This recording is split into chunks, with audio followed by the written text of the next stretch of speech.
So, if I make a start on the sort of options you might be facing and the sort of situation you might be in right now, well, imagine that you've just been through results day and quite likely you haven't got the grades that you were hoping for that are required for entry into medicine and dentistry. And in most cases, we'd be thinking kind of you're aiming for three A's, you're aiming for one A star and two A's. And it might be that you've got just slightly below that. It might be that you've ended up with well below that. And kind of my point for today is going to be no matter what has happened, you are going to find options. So before we begin, a quick introduction about myself. I'm Ojas. I'm the founder of my UCAT. And over the last few years, we have supported thousands of students successfully into all kinds of medical and dental schools. You can see we have a fantastic number of high reviews here. And I run a team of some of the highest scoring tutors across the UK. So we are kind of very knowledgeable about all elements of the medical and dental application process. And for today, we're going to be kind of demonstrating that in the context of A-level resets. So besides myself speaking about kind of a lot of the different entry requirements and what the options for you guys might be, we also have a number of experts who have been in the same position as you guys, perhaps the year prior. So every single person you're going to hear from today, last year did not get the grades that they were hoping for, and this year has been successful in getting the sort of different medical and dental offers they might want. And we'll find that kind of it is doable. The reset is something that you can go through and can go through successfully. And hopefully, kind of, I can speak about it in more abstract terms, but these guys who've actually been there, who've actually done that, can give you some very specific advice on exactly what worked for them, and perhaps a little bit more on maybe the emotional and holistic side of things. As I know that, I mean, it can't be easy to go through some of these challenges. So we can see kind of a number of students are applying to very similar universities, and it's not by chance. So you'll see some of these that we're getting people into popping up over and over again, in particular KCL, Sheffield, Southampton, Edge Hill, these kind of universities. And in a second, we're going to have a think about why that might be the case. And it is always going to be something that you'll find that certain medical and dental schools are a lot more open to resets than others. So, assuming you are in that position where you haven't got the grades you were hoping for, you've not got AAA, you've not got A star A and A, you're now probably deciding between two different options. So, it's either going to be trying again, and so turning down any backup fifth choices you have, choosing not to go through the clearing process, and choosing to go through instead another UCAT application for the next year, reapplying for medicine or dentistry. And some people might perhaps be put off by that idea. And you're going to be approaching kind of the alternative side of this, and you're going to be thinking about alternative options. And that might be you're considering something like biomedicine, you might be considering an allied healthcare profession, and it might be that's because you want to pursue a totally different career, or it might be that you're having a think about perhaps going down the graduate entry medicine route. And just for a rough idea, if I have this is option A and this is option B, before we go any further, what sort of position are people in right now? Just so I have a rough idea. Are we mostly thinking option A or mostly thinking option B?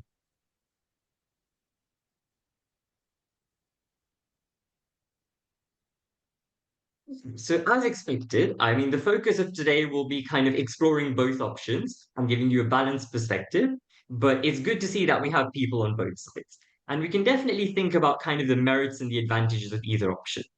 Now, quickly going through each of them, what I would notice in terms of these alternative options, and we will focus on each one of these in a little more detail, is if you are going down the route of an alternative career, provided you do enjoy that career, you want to make sure that it's something that you're going into with an open mind and something that you know a little bit about.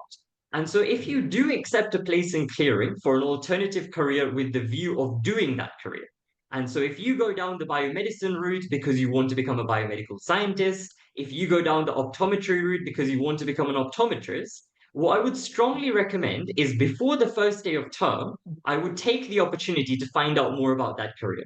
And if you can access some kind of work experience, you can find out a little bit more about is that for you? I think that would likely be very helpful if you are going down pursuing that route. So this is assuming there is something else that you genuinely would be interested in. And if so, that does not have to be something medical. That could be something like law, that could be something like computer science. There are plenty of options in clearing right now. So if we put those options to one side in terms of if you are genuinely interested in a career, I'm going to take the approach today that the majority of people here are genuinely interested only in medicine and dentistry and are perhaps thinking about the graduate entry medicine route. So I want to take that kind of stance for today and have a think about whether or not these options are worth it. So the first thing I would keep in mind, and you are going to be able to hear from a graduate entry medicine applicant who is going through the process this year for today, the first thing I would keep in mind is that generally speaking, the graduate entry medicine route is going to be a lot more competitive. So what you'll find is that in terms of UCAT cutoffs, and especially in terms of the chances after interview of getting an offer, the route is going to be a lot more competitive in terms of the limited number of spaces and the large number of people wanting to go into graduate entry medicine. So it's the same UCAT, it's the same interviews 3 years down the line, but often with more competition. And you're facing competition against people who have that extra maturity, who've gone through 3 years more of their education, who have perhaps gathered more work experience. The expectations are now higher, and you're probably facing statistically more competition at interview. So, from that point of view, what often you may find is that you're facing the same problem that you're facing today, just 3 years later.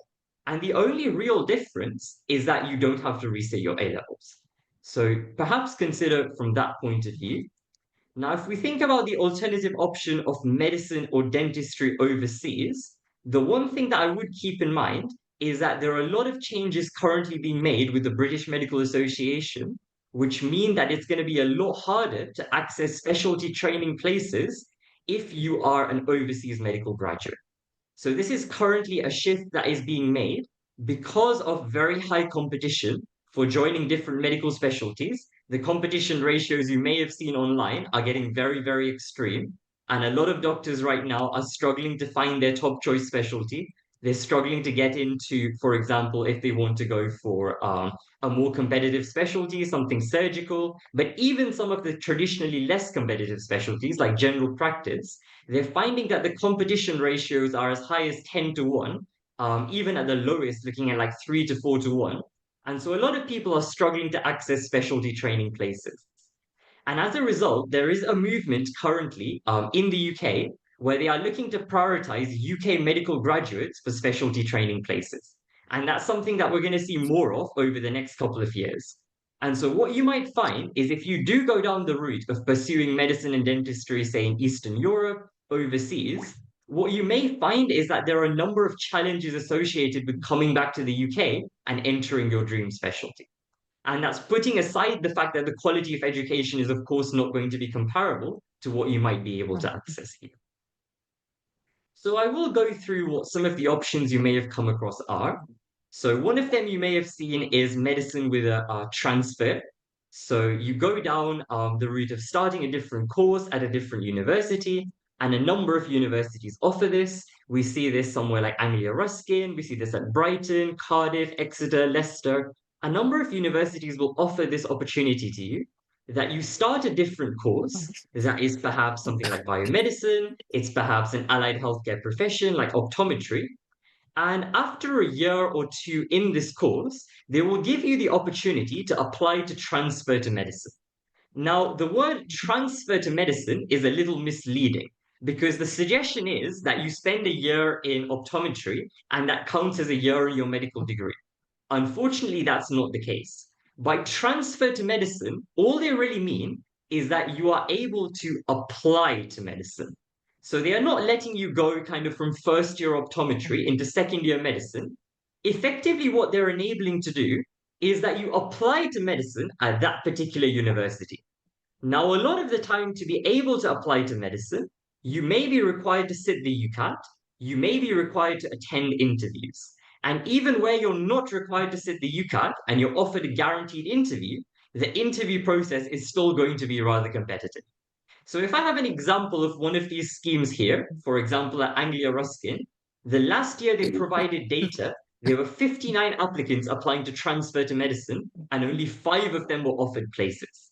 So you can imagine the vast majority of people on these courses, unfortunately, are not able to proceed onto their desired medical degree. And it does mean that they are stuck in a course that they perhaps would not have wanted to otherwise do. So one of these options you may wish to consider, but what I would be very, very cautious of is you only go down this route if you would be genuinely happy spending 3 years doing that degree. And if you would not be genuinely happy spending 3 years doing that degree, this is not something I would rely on. So I would not assume that the transfer is guaranteed.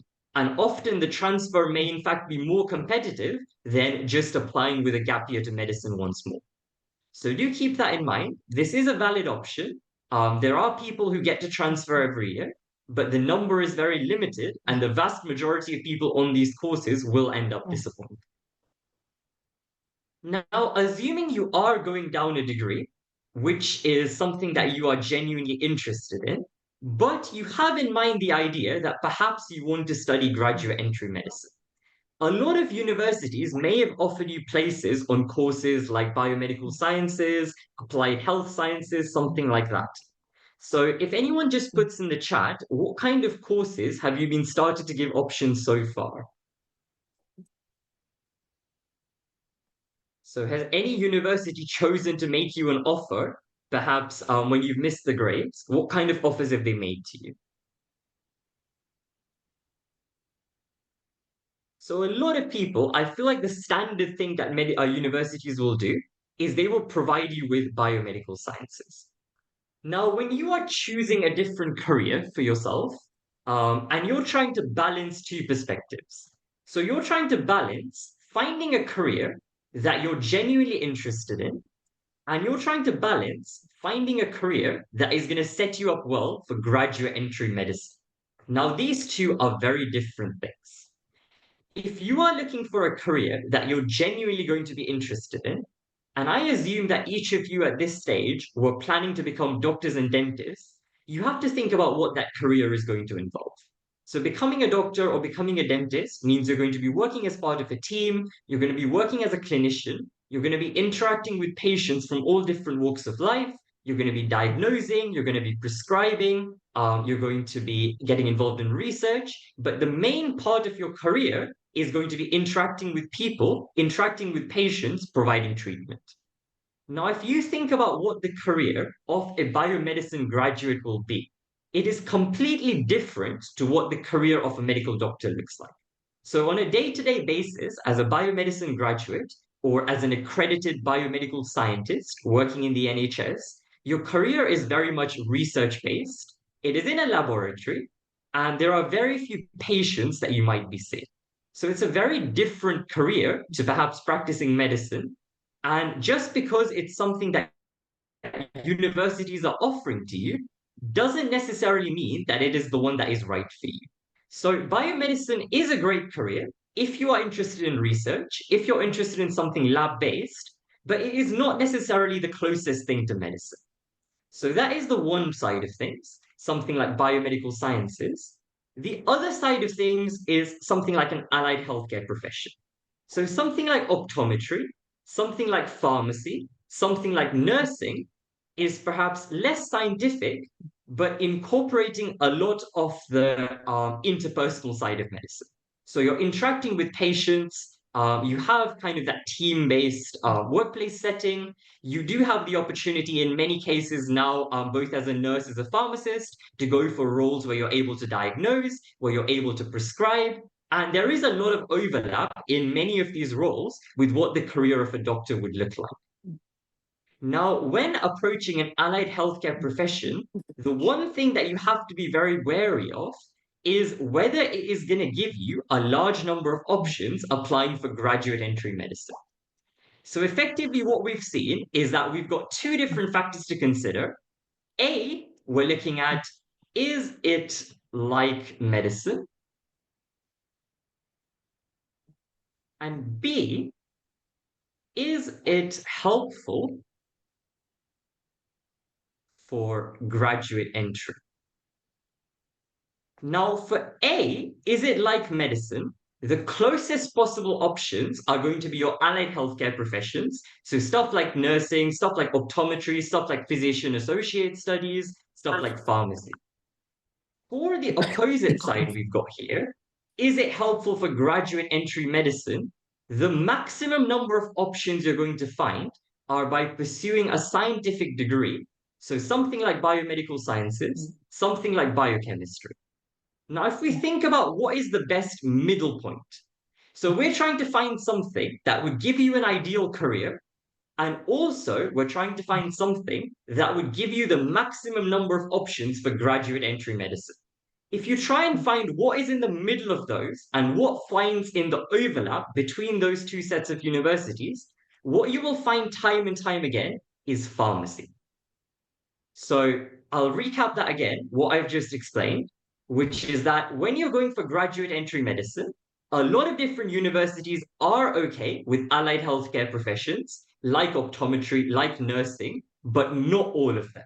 So there are universities like the University of Oxford, like Birmingham, like KCL, and a lot of these universities may not necessarily be open to non-scientific degrees entering into graduate entry medicine. So if you were to take an option like nursing, midwifery, nutrition, optometry, unfortunately, that might narrow your options a little bit with applying to something like graduate entry medicine. At the same time, if you were to go down an option like biomedicine, like biochemistry, you would be able to apply anywhere for graduate entry medicine, but that is a very different course to something like studying medicine in the first place. And the sort of career you'll have at the end is also going to be very different. What you'll find is that there's one thing you see time and time again in the overlap. It's quite a similar career to medicine. You're given opportunities to prescribe, you're given opportunities in a limited number of conditions to diagnose, you're meeting patients on a day-to-day basis, but it is also considered as a scientific degree and means you can apply anywhere for graduate entry medicine. The overlap between these two things, you're going to find time and time again, is pharmacy. So, on the whole, if somebody is in a position where you're looking for a university that is going to enable you to pursue graduate entry medicine and that is going to maximize your options for also having a career that is very similar to medicine, it is going to be pharmacy. And as of right now, there are a number of universities in clearing for pharmacy. And so, if that is something you are genuinely interested in, becoming a pharmacist, I would look into, for example, Bangalore, UCLan, and Lincoln in clearing. Now, this is generally not the route we advise, as I said, because it is going to be more competitive. And if you are genuinely interested in medicine in the first place, this isn't necessarily any easier than directly going down that process. So we've covered the few options which are not proceeding with reapplication. Now let's go back to reapplication.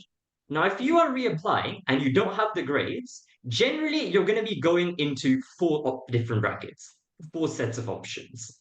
So the first option you might be able to access is if you have contextual status. So if you are meeting certain contextual requirements, like coming from a low-income background, your postcode, the school you go to, being first in the university, in the family to go to university, you may be eligible for foundation years. That would potentially accept you with the grades you already have. So, for example, somewhere like Plymouth foundation year would take you with 3 Bs, somewhere like Bristol would take you with a C and 2 Bs. But this is generally only for those who meet several contextual entry requirements.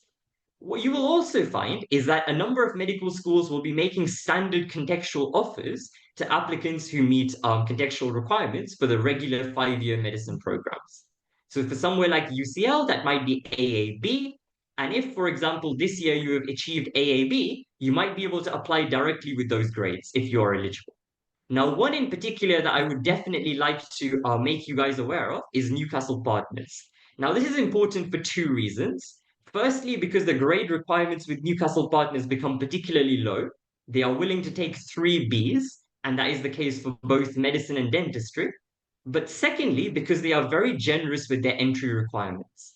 So anyone who is from an ethnic minority background and who attends a state school, whether that be state comprehensive or state grammar, will be eligible for Newcastle Partners and an offer of 3 Bs. So that is perhaps something to consider if you have currently achieved AAB, or ABB, these would be options that you could pursue this year reapplying without a resit. And these would be good backup options. In addition, provided you've achieved grades like AAB, there are actually 5-year medical schools that give all applicants, whether or not contextual, offers of AAB. So, for example, Kenton Medway and Brunel, if you've currently achieved AA and B, you might actually be able to get offers from these universities without resitting.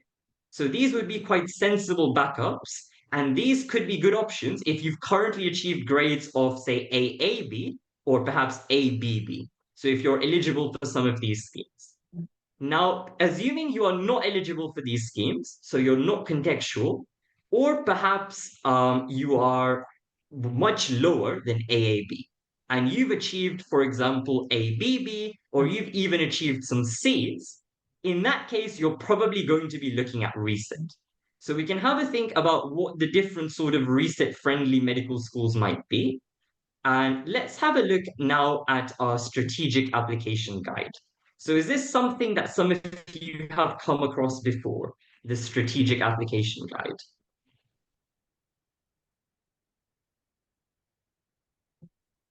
Yes? So I want to draw your attention to this guide here. And in particular, I want to have a look at this page of the guide, which discusses A-level resit policies. Now we have one of these for medicine, and we have one of these for dentistry. And this is from last year, so I would wait until the new guide for this year comes in a couple of weeks.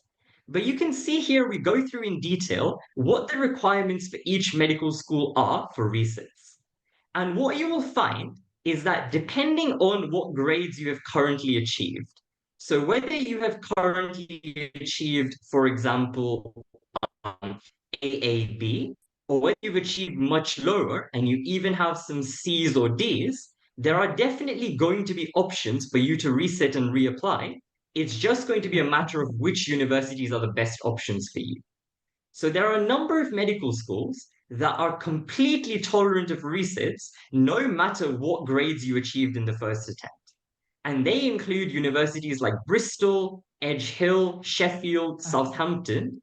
These are universities that you can actually apply to no matter what you got in first attempt. So these are for medicine.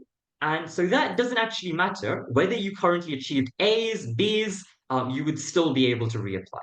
Now, depending on what your current grades are, you might have other options available to you. So, for example, if you've achieved over 3 Bs, Hull York would be a very good choice and something that a lot of different reapplicants would consider. And if you have relatively stronger grades and you have something like AAB, then you might be able to apply to some of these more strict universities like Brighton and Sussex. Now, in addition to these universities that will accept reset no matter what, there are other universities you will find that will only accept reset with extenuating circumstances. And so, if you can think of any sort of circumstances that may have disadvantaged you with your A levels this year, whether that might be health issues, whether that might be problem with teaching at your school, whether that might be caring responsibilities, anything like that at home, I would try and document as much evidence as possible, whether that's from someone like a GP, someone like a teacher. If you can get documented evidence of your extenuating circumstances, and you can reach out to some of these universities that are tolerant of resets to discuss your extenuating circumstances, that is likely to be very helpful. So do keep in mind what your circumstances might be. If there's anything that you can describe as an extenuating circumstance or a reason for why you might have underperformed in your A levels, I would try and collect documentary evidence for that. That is likely to be very, very useful. And this is particularly the case for universities like, say, Glasgow, universities like, say, Oxford, which would only accept resit if you have extenuating circumstances. So that is definitely something to be mindful of. But even if you've got the worst possible grades, you've got, say, 3 Cs or 3 Ds, you have no extenuating circumstances, there are still going to be a number of options available to you. You can either easily find 4 universities like Sheffield, Southampton, Edge Hill, Aston, Bristol, these kind of universities, no matter what your grades the first time were. So there are some that are particularly flexible. Now, with this guide, there are a few things that I would want to be mindful of that are perhaps changes from last year. So one of the big changes you will notice is that, for example, a lot of our resit applicants this year were successful in getting offers from Imperial. And as of last year, Imperial Medicine was taking you for resit, allowing you to apply, provided you have extenuating circumstances. Now, that is one in particular to be very mindful of. This year, unfortunately, Imperial is no longer an option. So that's a small change from last year's strategic application guide. And one that we find has actually been very, very generous this year is KCL. So while on their website, they do mention that resit applicants may be seen less favorably or that resit applicants may face more competition. In practice, we have found that everyone who has applied this year, even if they have kind of a very standard UCAT score in the sort of range that any applicant would be expected, whether or not resit, we do find that they have had no problems with getting interviews. So KCL is one that this year I would emphasize is a very good choice. And Imperial is one that, unfortunately, no matter your circumstances, is no longer a choice.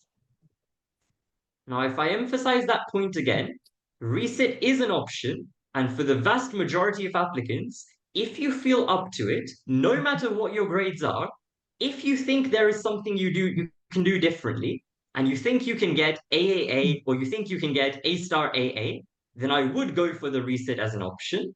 I would try and book your UCAT as late as possible, and I would assess what your UCAT score looks like.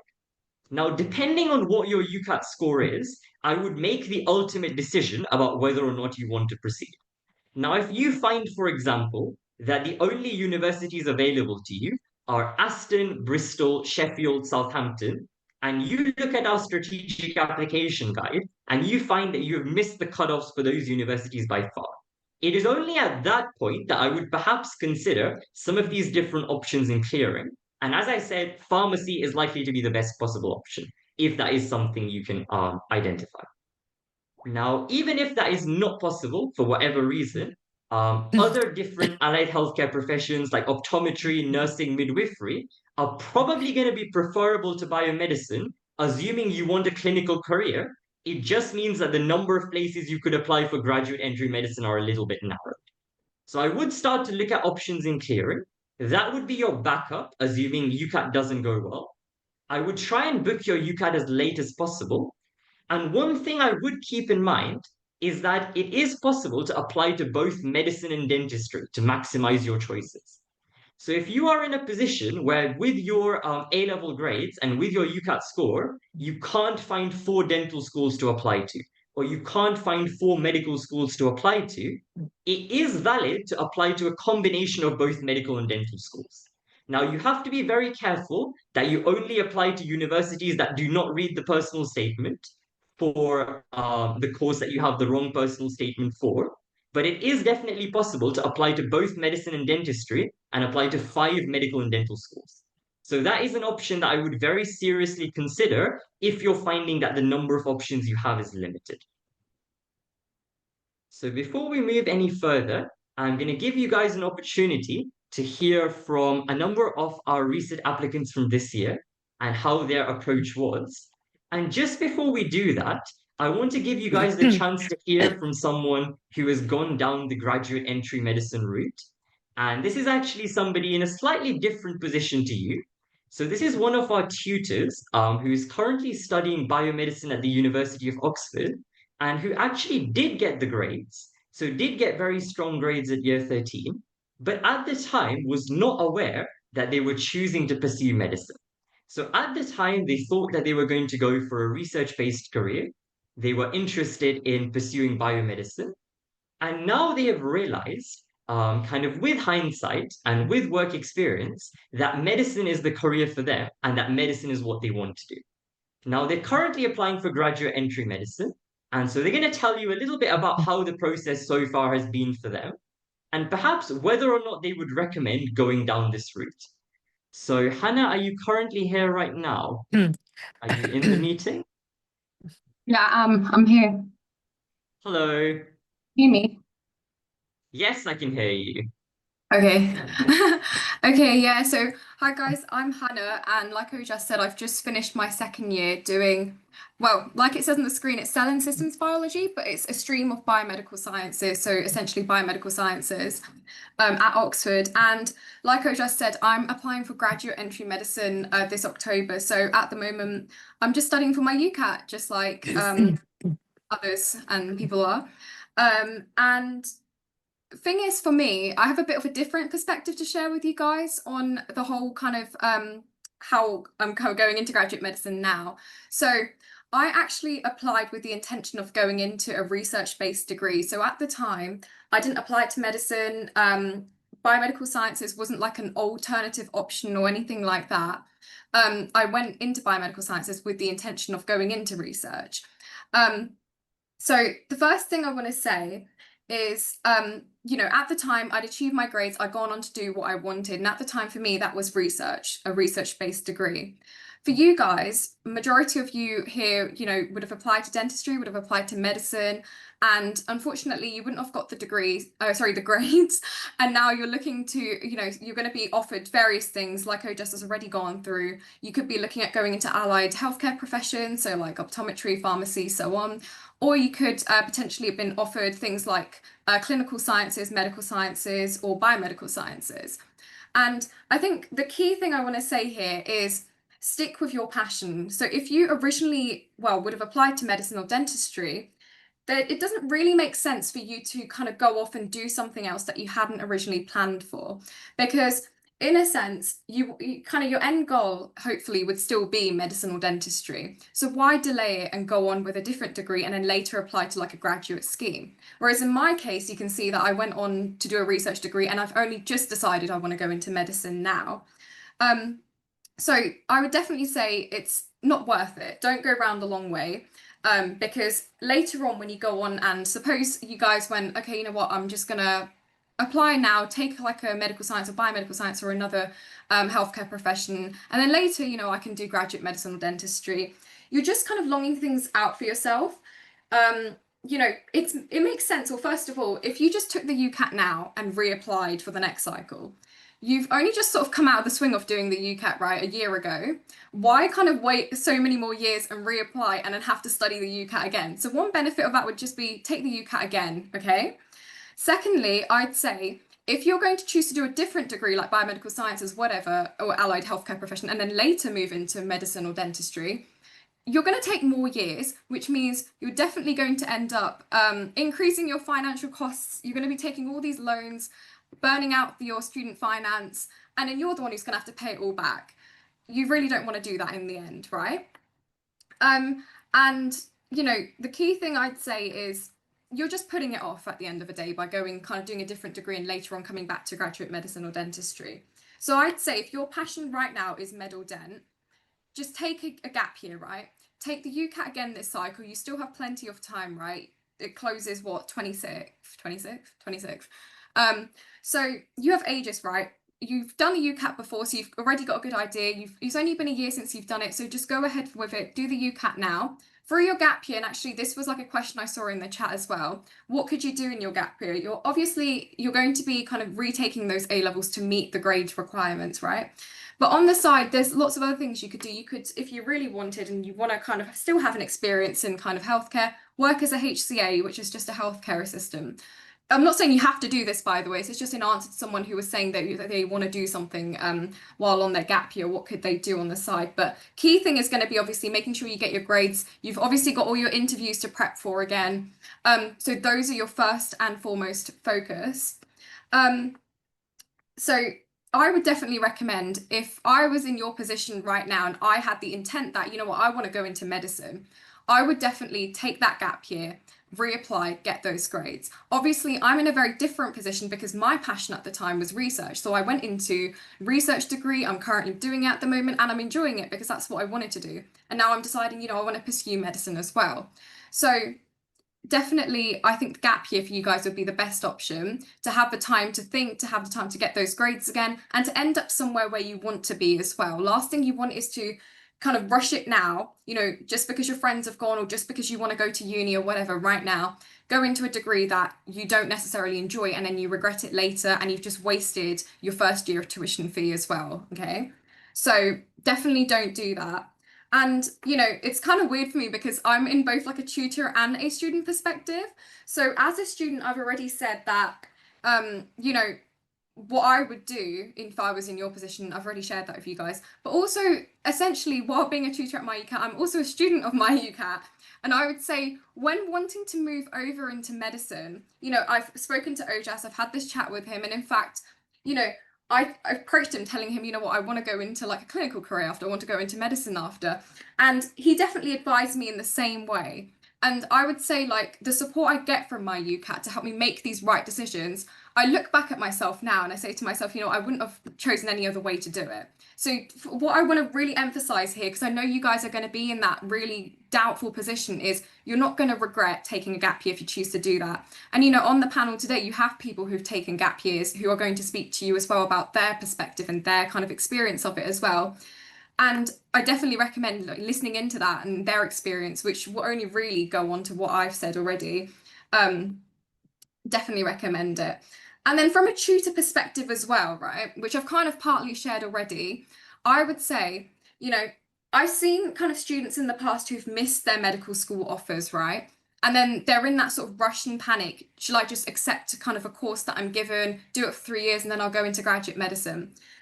And I completely understand when you're in that position, you're going to be making that rash decision, but you're going to regret it later, right? If it's not what you want to do. And again, it just goes back to what I've said about passion, right? If you don't have the passion for it, you'll go into it now and halfway or a little while in, you're going to regret it later and be like, oh, you know what? I wish I just took the gap year and went into what I actually enjoy, which is what you originally applied for, right?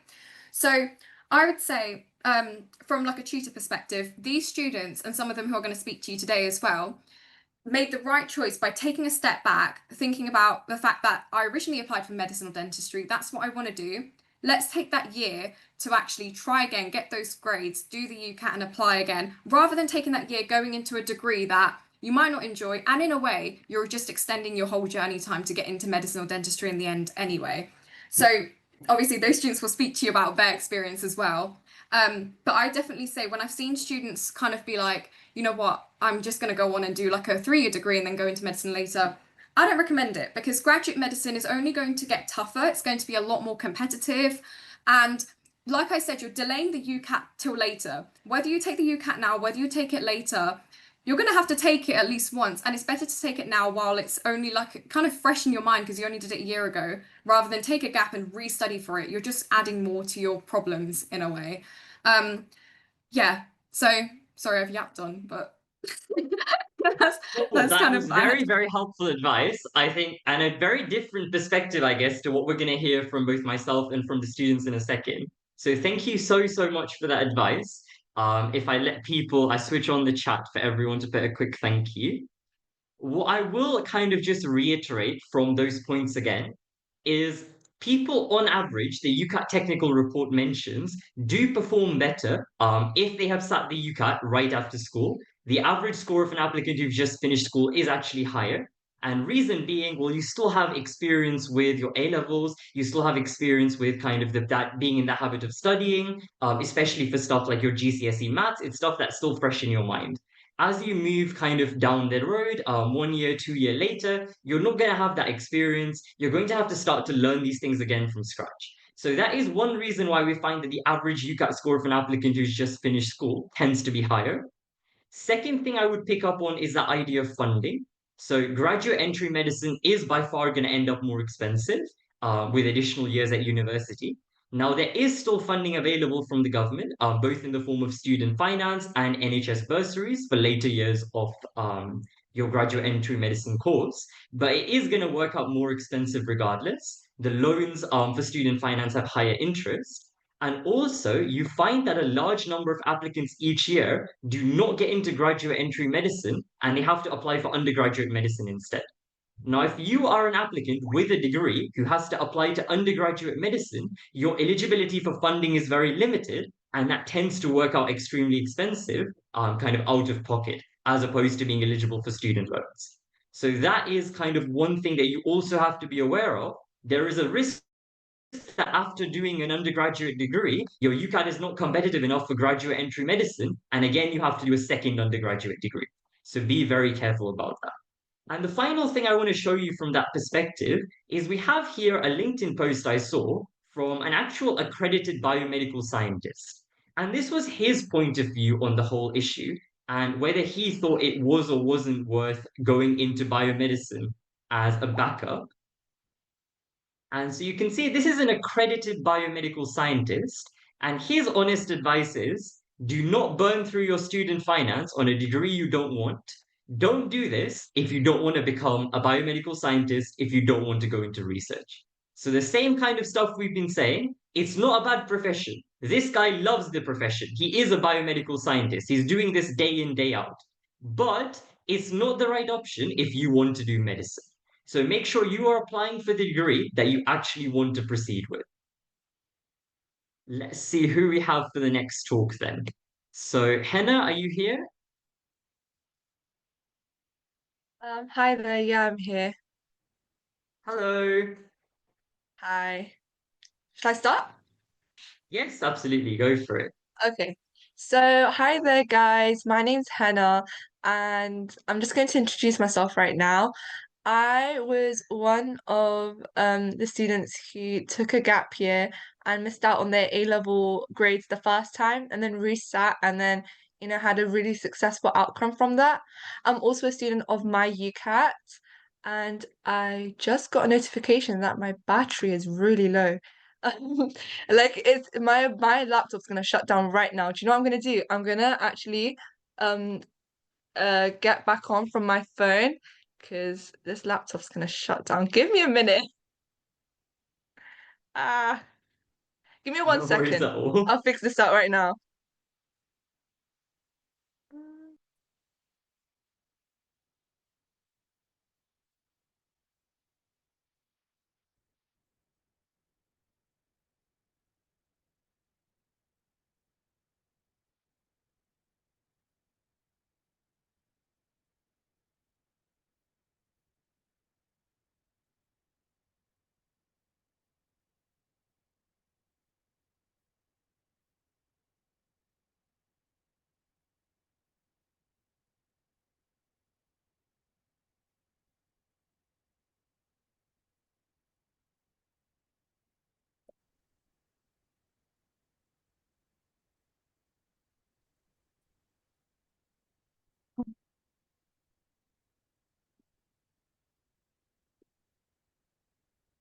Hello? Can you guys see me and hear Hello. me? Yeah, I'm back. So, where was I? Yeah, I'm one of the students who basically took a gap year. I missed out the first time, and I'm just gonna talk about my journey a little bit first, and then I'm gonna bring actually a quite different perspective from what Hannah said, even though I did take a gap year and stuff. So, firstly, my journey. The first time round I applied, which was not this entry, last year's entry, so 2024 entry, I got BBC as A-level grades, and I was waitlisted from the King's EMDP, which is the extended medical program, and I lost that potential offer. Maybe it would have been an offer, and I didn't get the grades. And then I decided to resit because I did have extenuating circumstances, and I went through the entire the entire process to apply to medicine again, and I ended up with full offers, and I'm going to be going to Imperial this September hopefully. And even though I did do a gap year, I wanted to talk about a different perspective, which is essentially like the realities of a gap year. Everything I would 100% take on board everything Ojas and Hannah said. They're really, really good advice. And me personally, I would not change a thing of what I've done. I would take the gap year again if I need to. However, and it is very doable. However, I really don't want anyone going in with like rose tinted glasses, and because gap year is still not easy, and I want you guys to understand the realities of that. And I'm going to just talk about a few potential things that you may experience in a gap year, things that I actually went through as well. And then I'm going to talk about, like how I decided to manage the things in a gap year. So firstly, I wanted to talk about resilience. You have to be really resilient if you're gonna resit your A levels, because you're basically essentially taking a gamble on yourself. You're thinking, am I capable enough of actually getting the grades next time round? Like when I sat my A levels this year, like there were certain subjects where I found the exams harder this year, like compared to last year. Even though I did worse last year than this year, but the actual exam, like some of the papers, the difficulty was a lot higher compared to last year. And like these are like, so like because these sort of things could happen, you are essentially you're investing on yourself slash gambling on yourself, I would say. Like I took that chance and I'm really glad I did. However, if you are going to take a gap year, you have to be really really resilient because of like certain things I'm going to mention. Plus, if the fact that you know you have not, I'm thinking that the majority of you may have not received, like have not gotten the grades that you need. The fact that you're already joining this call and taking action, and you know, thinking what can I do to better the situation, is already showing your like your resilience. So well done with that. Something I really wish I had last year was a Zoom call like this. I had no clue what I was doing. I was researching, reading the fine print of every single university. So really, really do take this call. Take every word from it. Like what Ojas, Hannah, and everybody else will be saying is gold. It's like literal gold, and it's something I wish I had last year, because then I would not be doing like the hours and hours research that I actually did. Um, During your gap year, one thing that you like, things that you may have heard about, that you might experience is being lonely and maybe, you know, not having as much of like a social life almost like as you would have had in sixth form. And I can definitely say that was something I experienced in the beginning. I remember hearing that in passing and I was like, I won't be affected by it. I'll be fine. Like I have my tunnel vision. I just need to get the grades and I'll be out in a year. It's just 1 year. But that 1 year does not go by fast at all, especially when you're just at home every day. And even if, like, if you say you want to get a job, I tried to find a job, but I actually found it really difficult to find like a stable job. And I ended up not working as much as I wanted to, genuinely because there were not that many like jobs available.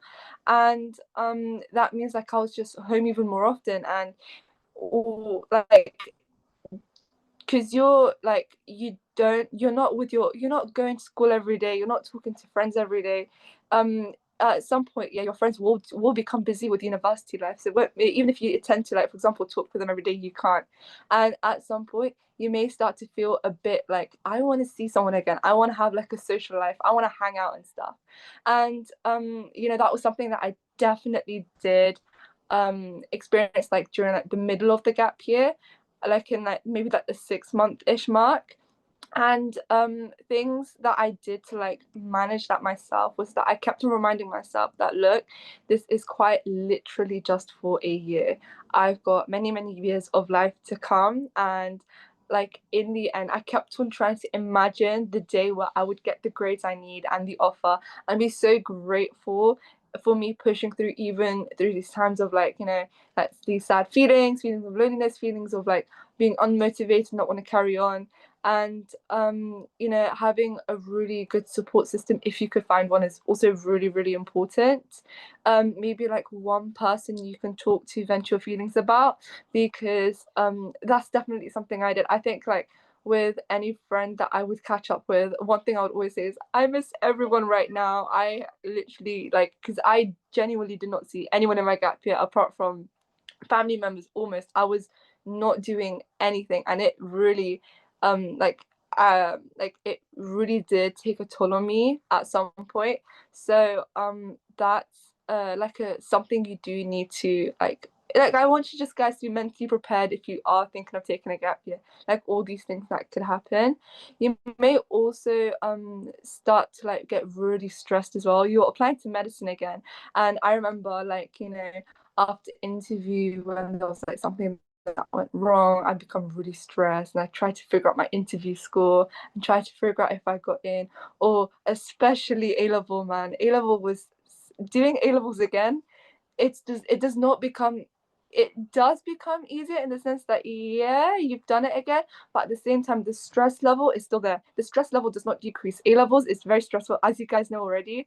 And I remember coming out of A levels and like people from the exam center, I did my exams privately, by the way, asking me how I did, and I'm like, I don't know how I did at all. And then me like talking to ChatGPT for an hour trying to figure out if ChatGPT can predict the grade boundaries. Like that was literally me straight after the exam, and I was trying to predict the grade boundaries, trying to predict my grades, because I was so stressed that what if I will not, like I was so stressed about the fact that I won't meet the grade requirements and I would get the same score as last year. And because that is something that's very very that's something that is very very likely, like you could it is a chance that you could not get the grades that you need and you may not do as well, which is like a very real fear. And another thing I wanted to talk about was like this trap that many people fall into when they start their gap year. I met a lot of people like this during the exam, like when I was taking my exams, like people who also taken their exams and have also taken a gap year to resit for medicine. And like a lot like a mindset a lot of people fall into is like once their gap year starts and they've applied and they're waiting for interviews and stuff, is that they start to think that, oh, because I've taken my exams like very recently, I don't really need to study as much, and like if I start now it'll be too early. And then a couple months go by and interviews happens, they're like, oh, I can't study now because my hands are full. And then a couple months more go by and they're like, maybe I'll start now, but I did do it last year, and like I kind of know it. I did it last year. I just need to improve by 1 grade, or I need to improve by this many marks. I was this many marks off an A, for example. And another thing, then like when a couple, like by the time that it, A-level exam season will be like right like in front of you, and you'll be cramming for your A levels. And I met so many people who, like for example, studied for their A levels only a few weeks before their actual exam, and they really really struggled. And I hope they did well, but I don't want you to fall into that trap as well. Start studying for your A levels early. Don't think that because you've done it once and you're only like 3 marks off an A, for example, that like you'll start later, maybe at January or something. No, try to start early. Do a little bit every day. When I started around like October time, like straight after I applied for uni, and I did like not that much every day, but I made sure to do something. And then I just like increased like my like revision, like intensity as I went on. But please please please do not think that, oh, because I've done it once it'll be fine again. Because if you go in with that mentality and that mindset and not study for your A levels early in the beginning, you like it is like, what if the exam, when you take it twice, the second time is a harder paper? Like what are you going to do then? Like you're basically.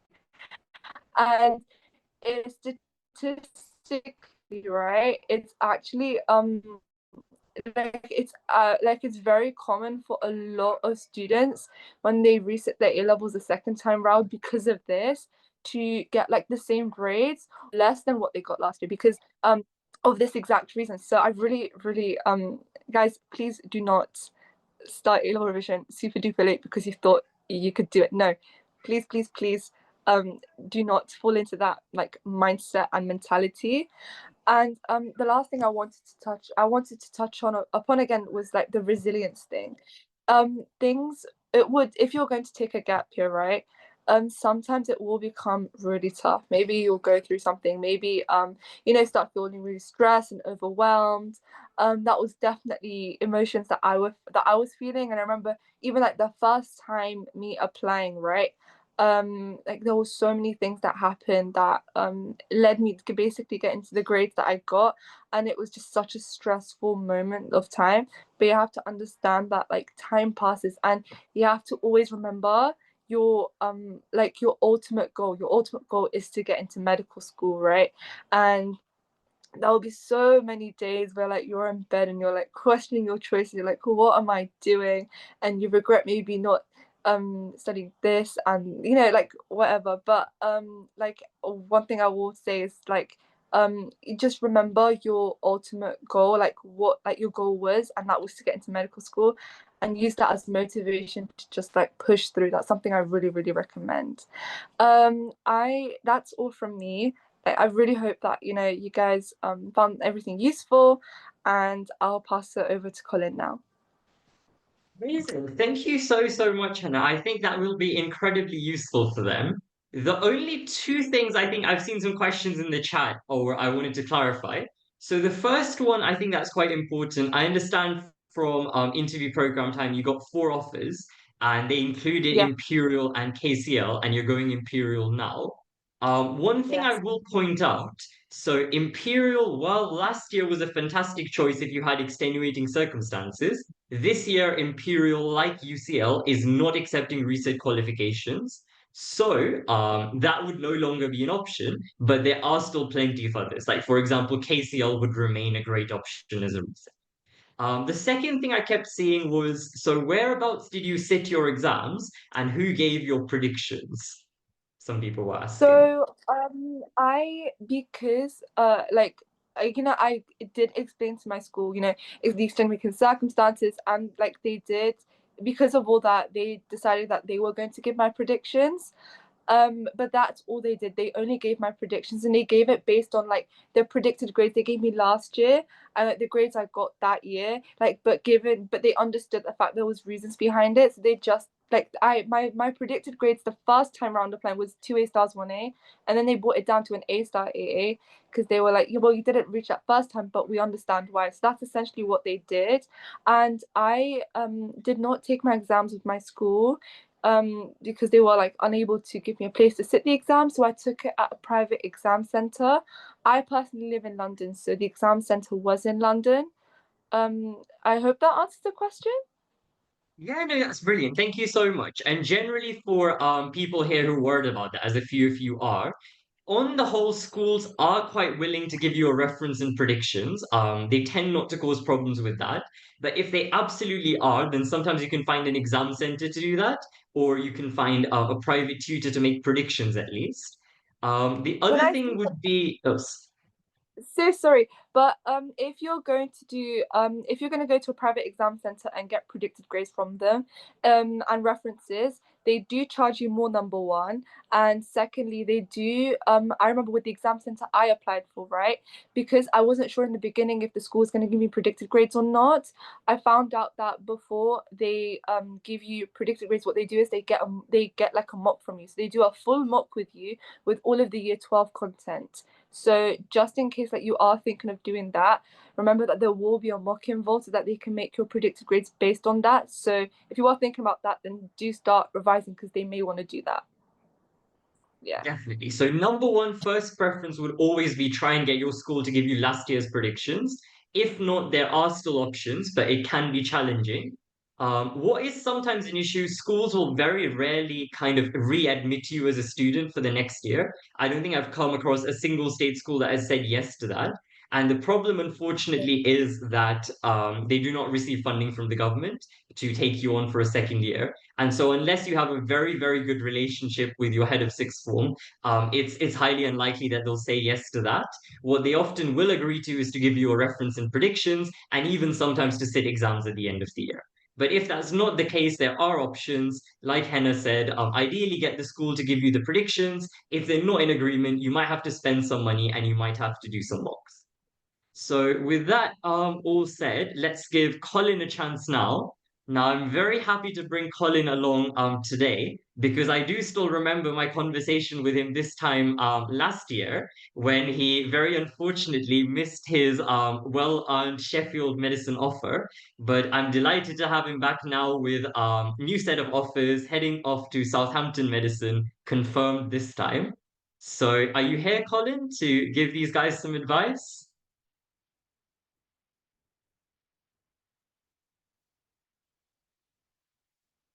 You're on mute, Colin. I'm not sure if you've Oh my god, realized. Yeah, can you see my video? Can you see my video or not? I can see your video, yes. Okay, cool. So I'm actually at a park right now. So a little bit unconventional, a little bit different to Ojas and Henna, but um, I'm just gonna go. I'm just gonna go forward and talk my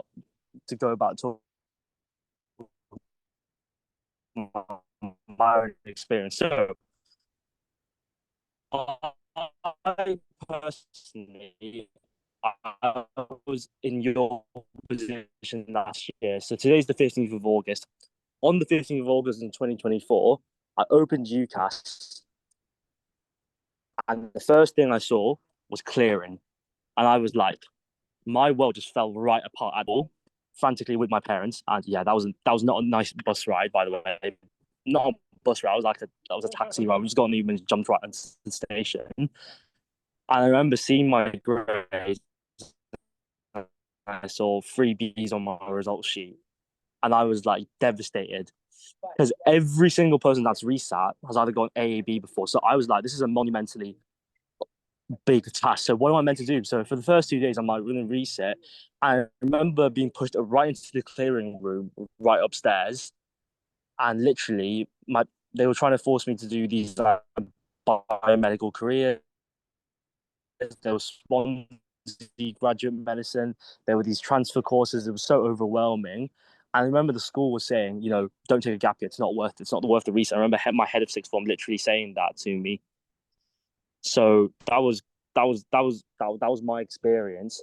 And I just that you're with your A levels, you're not alone in this. I remember the heartache and the headache I felt when I was literally in that position a year ago.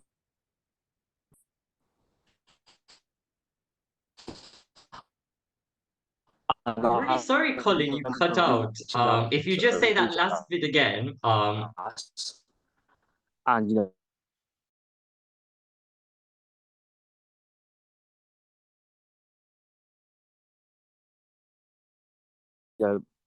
talking about next steps, because I was so overwhelmed. You need to cry it out. I'd recommend just cry. Can you now?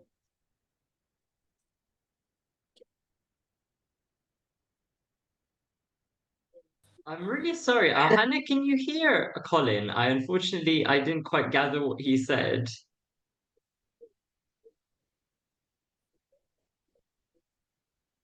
Is it just me that's lagging? Can you guys? No, we can't hear him either. Well, at Oh, least I can't.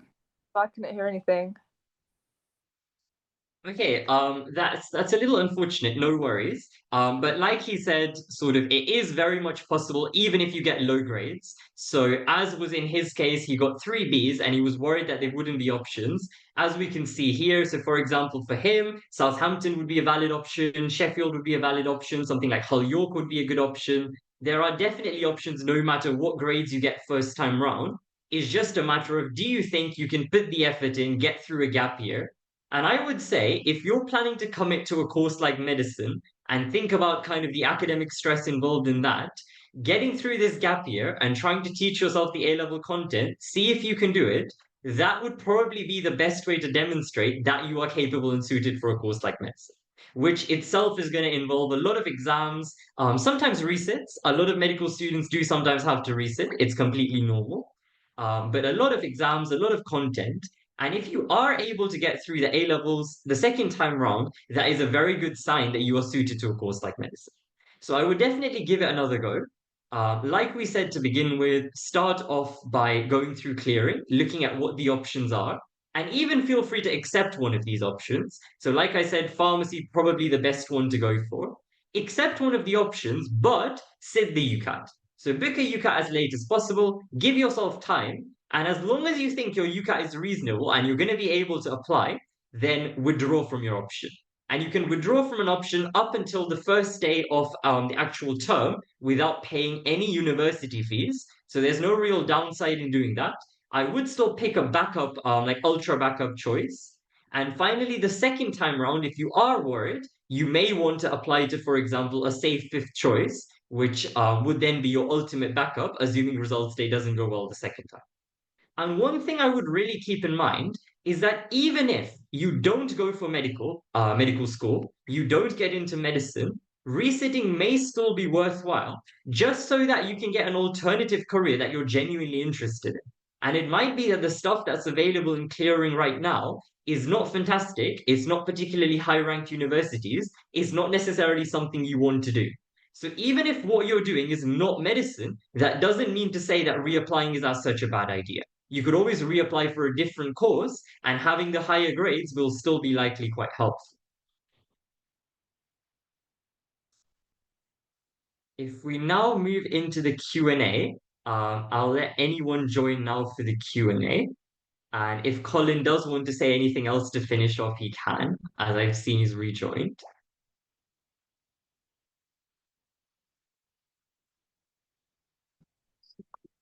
I'm back.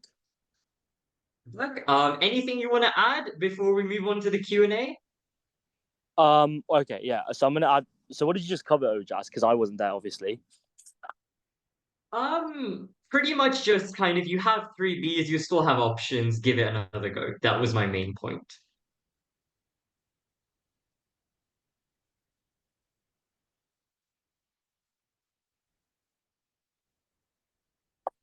Okay, yeah. I think I would agree with that. I'm gonna just talk a little bit more abstractly about, talk more realistically about the challenges that I face as well.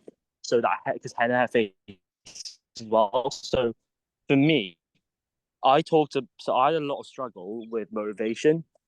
And I think a lot of thing with motivation is losing control. And that I've got to do so many different things in a small amount of time. So, for example, booking the UCAT, actually sitting the A levels again and sitting the interviews again. Obviously, all these things are really daunting. And the prospect of having all of this and still failing at every spot, I think that was the thing that I struggled with. And I think the key thing for me that really helped was having that structure and having that accountability. I remember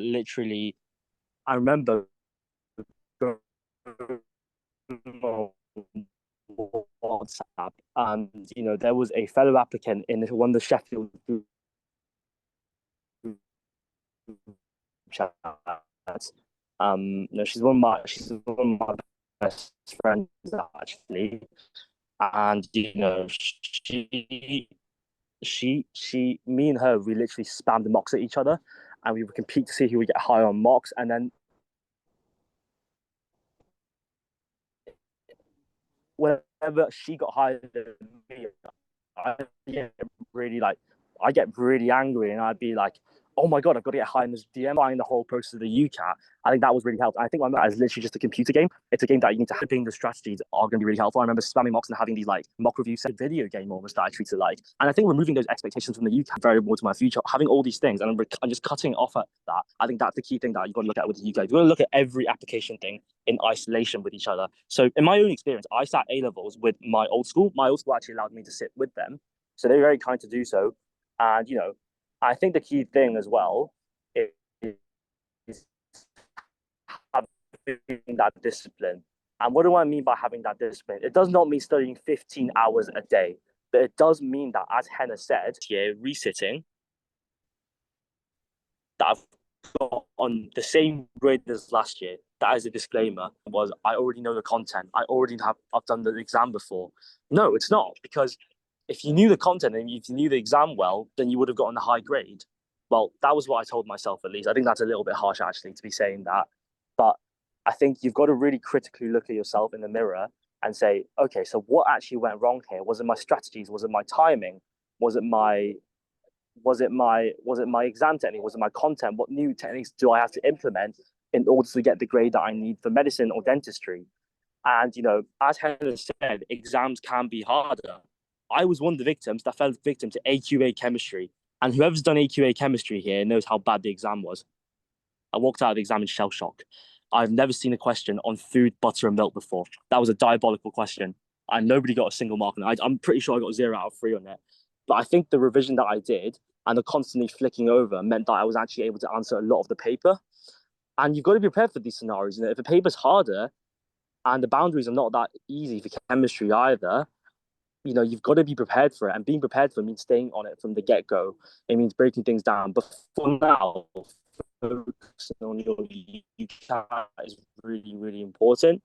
And actually, I think, remember the day before results day this year at 11 p.m., I was on my phone I was on my phone on UCAT clearing courses, and I had maybe 10 courses listed down. So Birmingham Pharmacy, Newcastle Pharmacy, Cardiff Pharmacy, all of those courses. Because I think, in my opinion, for me as well, I think, what a really sensible option would be is your fifth option to be something that's, related. I think Ojas talked about this earlier before, that intersection of, what you want as a think, pharmacy is a really good career because it's also quite patient facing. I've actually done a bit of work experience in pharmacies as well. I think that was a career I would do if I didn't. That was a career that I would potentially look into if I didn't meet the grades this time around for medicine. That would be my realistic option as well. And I think one last thing I want to talk about is I want to talk about the isolation as well.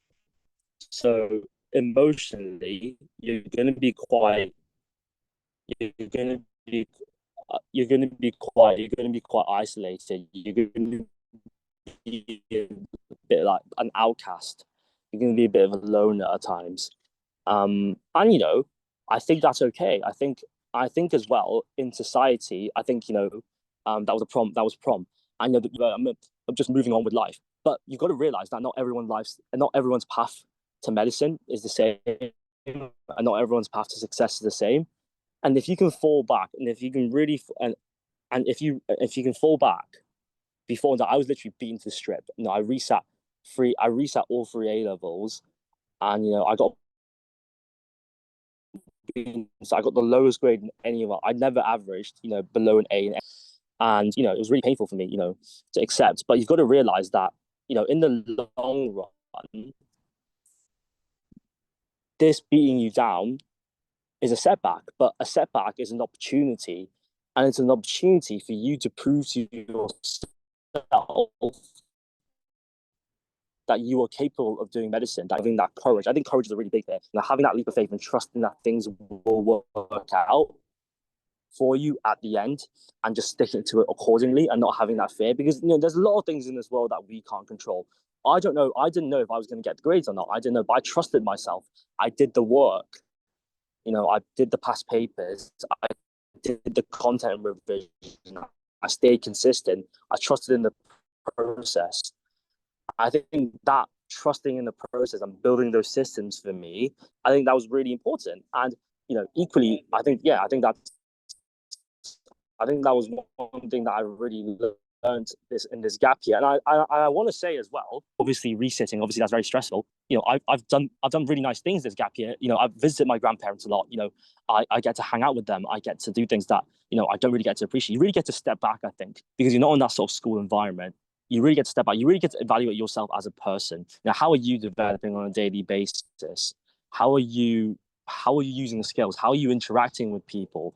And all of these skills, I don't want to be cliche. I don't want to be like interviewee skills, but I think all of these skills are going to be very important as a doctor. You're going to have to learn how to be very persistent, very resilient. My med school friends talk about how cooked medicine is compared to A levels, and how they thought their gap year actually prepared them a lot. Having that resilience, having that courage to go again. I think that's the key main message. I also think it's not going to be all roses and showers. It's not going to be that. There are going to be times where you're going to be very stressed out, but having that support and having that faith in yourself is going to be very important. I just want to say to every one of you, 100 of you, whatever path that you choose to take, whether it's option A or option B, I've got faith in all of you that you can do this, that you can see the light at the end of this tunnel. It's a very dark tunnel. And I remember saying to my friend the day before results day, this tunnel there's got to be a light at the end of this tunnel, literally 3 hours before results day. And then, there was light at the end of the tunnel. I saw green tick at the end on my phone, and there stuck with me, having that faith. And that was what pushed me to do those different things. I think, that's the thing. And ultimately, I'm right now,